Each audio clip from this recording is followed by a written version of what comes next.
For you guys, Alaska Fairbanks, you played them last year twice. You lost the lead in the first period, ended up being a tie with a shootout win, and lost game on game two on that Saturday. So Nick, how important are these two games, and remembering what happened last year?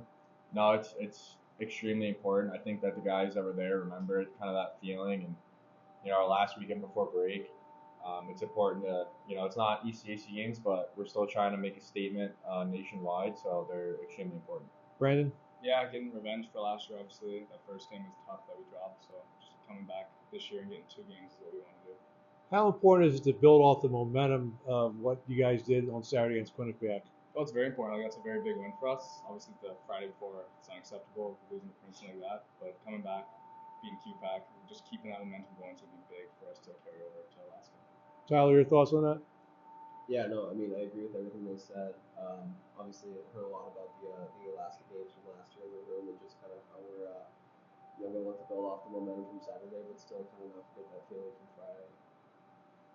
Just going down the line, how much after what happened on Friday does Saturday's win, kind of boost confidence? Obviously, you have a good start to the season, or where you are now, but just with the starting conference play Friday night, and then how much does it boost on Saturday to get a win over a team like that?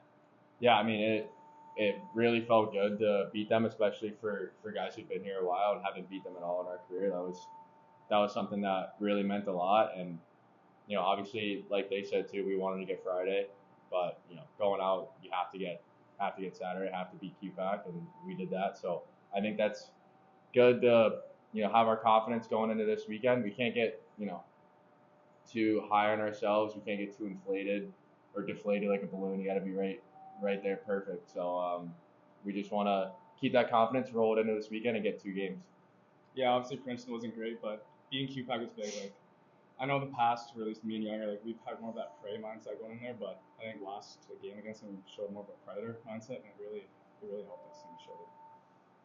Yeah, I agree. I think Friday night obviously wasn't what we wanted, but maybe going there and gripping the chapter stick a little too tight, just things like that. Like it's kind of tough to manage, but I think the response that we had on Saturday was really big for our team, and we just have to continue to build off that as the season goes on. Going down the line, sorry, Tyler. Also, these are the last two games for 2025. How obviously guys are probably looking forward to getting home and spending some time with the family before getting back in the play in January. So how important is it to not be distracted by coming up this break coming up and keep your focus on the games?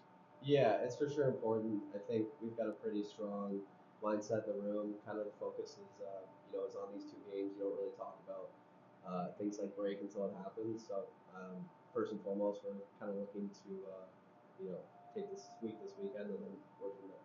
Brandon? Yeah, we just can't look ahead to break. We got to focus on these two games. They're what's important now, and we can enjoy our break after. Nick? Yeah, I mean there's a job that we have to do, and we all know that every single weekend. So I don't really think anyone's looking ahead. Like we're in the moment. We're here, and we're here to take care of two games. Tyler, for you, you had 31 games at Colorado College. You had a goal and an assist in those 31 games. Where does this offensive explosion come from this year? You had 7 goals, 12 assists. Tied with Brandon for the team leading scoring. Yeah, I mean, I like to think it was always there.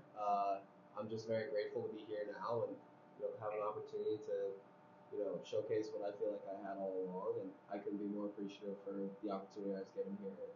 The guys around me and the coaching staff as well. What happened at Colorado College? Was this a matter of not getting enough playing time, or what was the situation there? I think it's just kind of one of those things where, looking back, you can't quite figure out why it didn't work out. But I'm very happy with how I was able to end up here, and able to find a group of guys like we have here that are able to play a way that really gels with my game as much as mine gels with theirs. How much has your confidence grown in the first half of the season the way you have been playing? I think it's definitely grown. I think kind of one of the tough things about being in a situation like that at Colorado College is continue that internal belief, which is something that I believe that I was able to do while staying there. So I like to think that the confidence has been there all along, but the results are kind of showing now, which is nice as well. When you entered the portal, I mean, what fit were you looking for in a school, and how did Union become that fit? I wasn't really sure what I was looking for when I entered the portal, and the first phone call I got when I entered was Josh Halgie. So, kind of talking to him and seeing his vision of the team and where he thought that I could fit into that was definitely something that I fully could get behind. And I think, after that, the decision became kind of easy. If they give you the playing time he has, I mean, how much appreciative are you of that? Yeah, I mean, will forever be grateful for the opportunity to be here and, to be a Garnet Charger. So, I can't thank him. I can't thank the players enough. It's really exciting to be here, especially during this time. And you played with Coach Anella, right? What was it? Was that did that factor in your decision, then knowing that he was here? Yeah, I mean, obviously, I had a relationship with Z in Lincoln. He was my D coach there as well. So I got traded kind of at the halfway point of my final season, where I was, able to become a star, which I thoroughly enjoyed. It was an awesome experience, and I had an amazing time there. And Z was super helpful for me the entire time. Made the transition easy, and it was definitely nice to see a familiar face on the coaching staff when I was, searching through the portal. I'll ask you, Brandon, and Nick, I'll ask you, what about Tyler's performance this season? It's all right. Obviously, it's been exceptional for us. I mean, 19 points as a defenseman, 7 is insane as it is. So obviously, picking up has helped us a lot. And I'm sure Nick will attest to that. Yeah, I mean, obviously, like, the play speaks for itself, but for me, it's like his character and the person he is. Like, the amount of value he adds to our culture and our team is probably more important than what he does on the ice. But obviously, like, what he does on the ice is unbelievably helpful, and he's just a great teammate that we're super happy to have this year.